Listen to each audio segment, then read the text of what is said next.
Snoozes. 3 alarms, so 2 snoozes. I'm ready. We need to get poles with swords to go along with these skis. Oh, blades?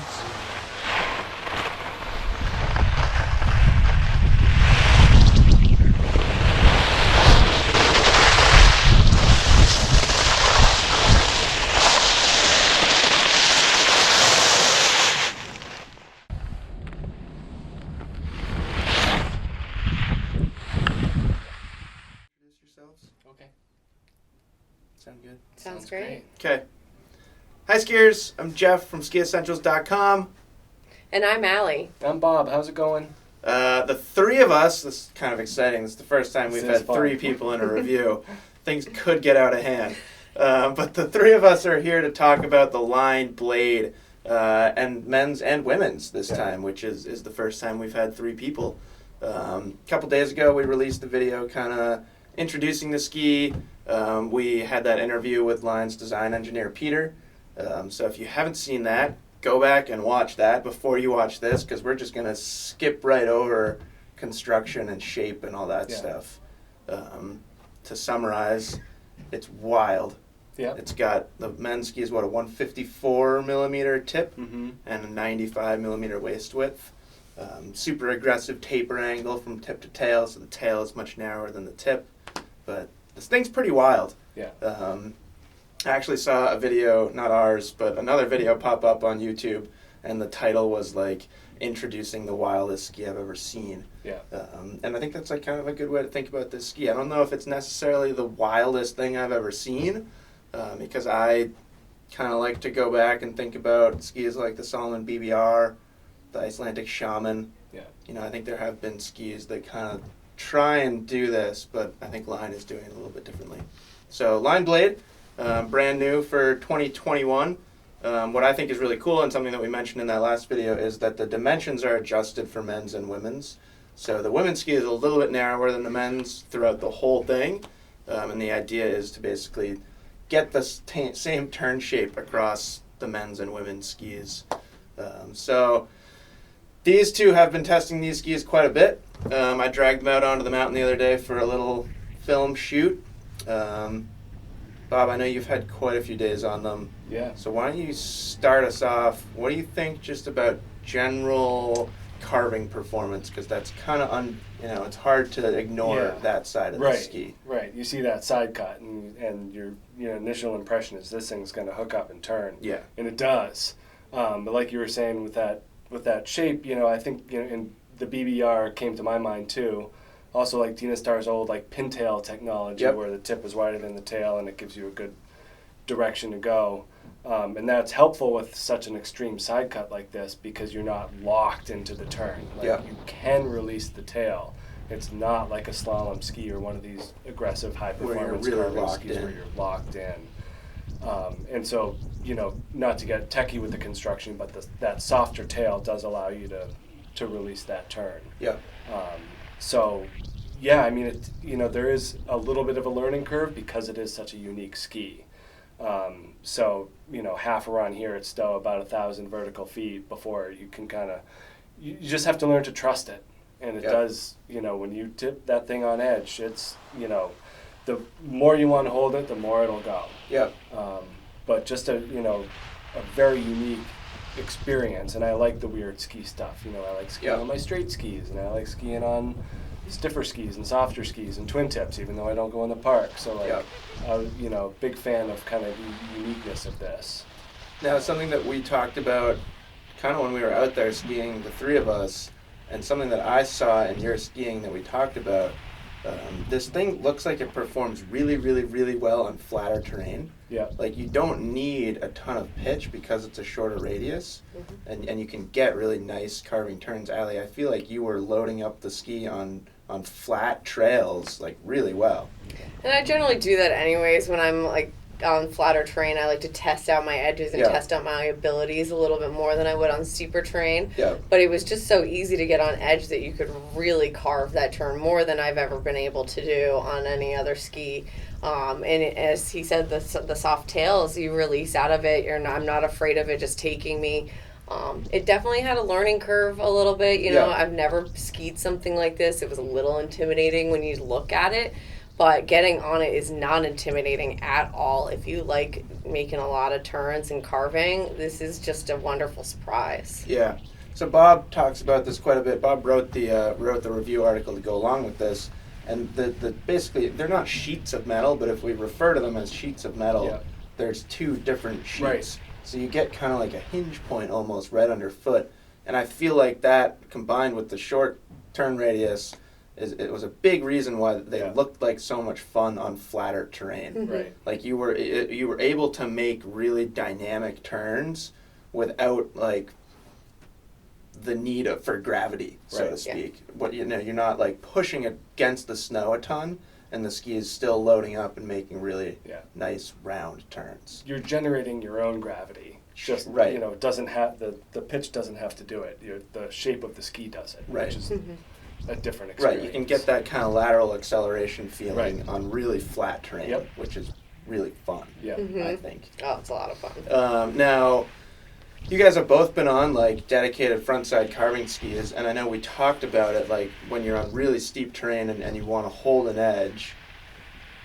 While this ski carves very well, it's not the same as like a FIS giant slalom ski. Definitely not. On steeper terrain, I had a little difficulty holding my strong edge. I definitely had my tails kind of pushing out a little bit more. Yeah. They didn't feel as stable. They're definitely a light ski. They're not meant for that steep, icy terrain. Yeah, and I think it's also part of that learning curve thing. Yeah. Like if you spent a lot of time on these skis and you were comfortable with their willingness to flex, which is one of the goals of this ski. Yeah. If you got comfortable with their willingness to flex and achieving a really high edge angle, I'm pretty sure they're gonna like carve a turn in that situation. Yeah. But it's definitely a different feeling. Do you think? Yeah, I didn't look at it as the ski's limitation. I looked at it as my limitation. Yeah, that's how I perceived it too. It's just the ski wants more in those situations. Now, we had some comments on that introduction article about its limitations and moguls and stuff like that. That's basically the idea behind this big long taper angle, is that you're getting a little more versatility out of the tail. So Bob, I know you took it into some moguls and trees. What'd you think? Yeah. I mean, like when we test a lot of skis here, and we look for merits and we look for limitations. Yep. So I wouldn't put moguls as a merit aspect of this ski. But not necessarily a limitation either. No, because it's quick. Yep. So even though that tip is huge, it's you're not driving the tips in like you would a narrower ski, but you're certainly able to make a pivot. Yep. So even in tighter bumps here, it just feels a little strange to not really use the trough, but just to kind of wiggle around. And in that sense, like that shorter turn radius in the shape is actually pretty well suited. Not your tight zipper line bumps, but your wider, more spaced moguls, which I think is more accurate of what people ski these days. Yeah. So, and then in the woods, same thing. They were quick turners, so you could make them go where you wanted them to go. And I was on the 176, which, short for me. I'd be on the 181. So that helped too, of just being but you could get in really tight spots. Yeah. It's not like you have to have these on a wide open trail. Right. They have merits for that stuff for sure. Now on the other side, if you do have them on a wide open trail, you guys were both making like some really fun like trail wide carving turns. Yeah. Yeah, I mean they say it's a short radius, but Bob and I had the trail to ourselves yesterday, and we were going side to side, and it was so much fun. Yeah. They call it gas pedal metal, and I think there's a reason. I mean that's like a kind of a term that we throw out a lot. Yeah. You can gas pedal them into really short turns if you want. Yeah. Like, it's there. The ability to make a really short turn is definitely right there if you want it. But yeah, you guys were making some bigger turns too, which I thought was really cool. Yeah. That the ski has the ability to do that. Yeah, and you don't want to ride them flat too much. Yes. No, I don't think it's a ski that likes to be ridden flat. But again, it's not like that slalom ski where the camber's pushing down on the tip.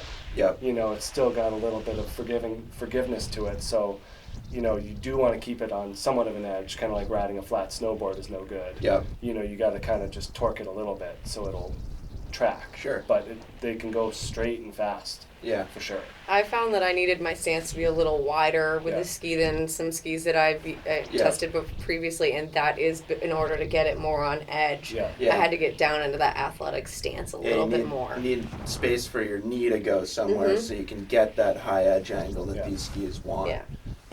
Like Jeff Curry, a line athlete and a good friend of mine, he's basically the guy in any marketing material you're going to see from Line. He's the one skiing them, and in all the footage of him, he's like, you know, brushing his hip against the snow. Like if we brought Ryan out. Yeah, I'd love to see Ryan on these. Yeah, Alli's boyfriend is a, you know, pretty accomplished ski racer, and yeah, I would love to see him on these skis, and you know, it'd be fun to like tell him to ski lift line and like just do railroad track carves the whole way down. And I bet he, you know, if anyone's going to be able to do it, I think he's the one that would do it, or a skier like that, which I think, you know, I think this ski can do a lot of things, but I think that's the highlight of this ski. And Bob, you brought up a really interesting point to me, is that we get a fair amount of comments and a fair amount of questions, somebody saying something along the lines of, I want a ski that carves a turn like a slalom ski, but still does well in powder. Right. And it's like, that doesn't exist. Right. But here you go. Right. They did it. That's basically what this is. Yeah. So if you're, you know, we talk about a combination of performance characteristics and then like how versatile a ski is and the different things you can use it for. You could use this for a lot of different things. Right. Like I could genuinely see this as somebody's one ski quiver. Yeah. Especially like, you know, like a guy in like Breckenridge or something that like loves carving turns. Yeah. And they get a lot of soft snow, and I think this ski would just be a blast on like western groomed terrain with some softer snow, and then you could also take it into the bowls and it would do just fine. Yeah, it was fine in the fresh snow we got here. I mean, it's tips plenty of width. Plenty of width to stay on top. So, you know, soft snow is not a problem. Yeah. Really cool ski. Yep. Yeah. Anything you guys want to add? I recommend trying them. I mean, it's really different than anything we've seen in the past year, and it definitely deserves a try. Yeah. I mean, Line said, you know, their engineer said right out in the open, we wanted to do something different. Yeah. And they did something different. And I think it's really cool. Right. You know, in the written article, you were saying, like, you know, we spend so much time, like, nitpicking between skis that on paper are so similar that it's kind of refreshing getting out there on something that's different. Right. And I think, you know, that's where that learning curve comes into play. But they just look like a lot of fun. Yeah. Like, I was following you guys, and you were making, like, very similar turns, and, like, the light was kind of cool, and it was just, like, a very positive, fun experience for me. So you have to buy a boys and a girls, and then ski in pairs. Yeah, it's like, perfect. I mean, Peter, the engineer, was basically saying the same thing about him and his girlfriend. Like, she was testing them alongside him, and they were literally making, like, the same turns, and that's what I was seeing when you guys were skiing them side by side. Is it just looked like so much fun, and you know, I could picture a group of like say, you know, like the Dawn Patrol crew at Stowe. There's like 8 of them. Like, how cool would it be to put all 8 of them on this ski, and like they would just be making like fun turns the whole way down, and everyone would be happy. That's how I think about this ski. It's a return of the turn. Yeah, wrong brand, but that's okay. That's all right. Yeah, no, I mean that's becoming a theme, I think, over the past couple of years, and it's something that I've often said too personally. Like, hey, turns out just skiing is really fun. Right. You don't have to be like dropping a cliff or like going 50 miles an hour. You don't have to like, straight line. Skiing waist deep powder. Like, turns out just carving a turn on a groomer at moderate speeds is really, really fun. It's like pretty much the best feeling on skis. Yeah. So, that's the Line Blade. Awesome addition to their line of skis. Nothing really out there like it. Yeah. Definitely let us know if you have any questions, because it's a different ski, and I'm sure you'll have a lot of questions. So we'll keep skiing it for sure. Yeah. I can't wait to ski it. I haven't really skied it yet. A little bit. 13 meter turn radius seemed aggressive for a broken collarbone. Yeah, but you're not locked in. Yeah, that's true. It's true. So keep that in mind. Let us know if you have any questions. We'll see you guys on the slopes. Bye.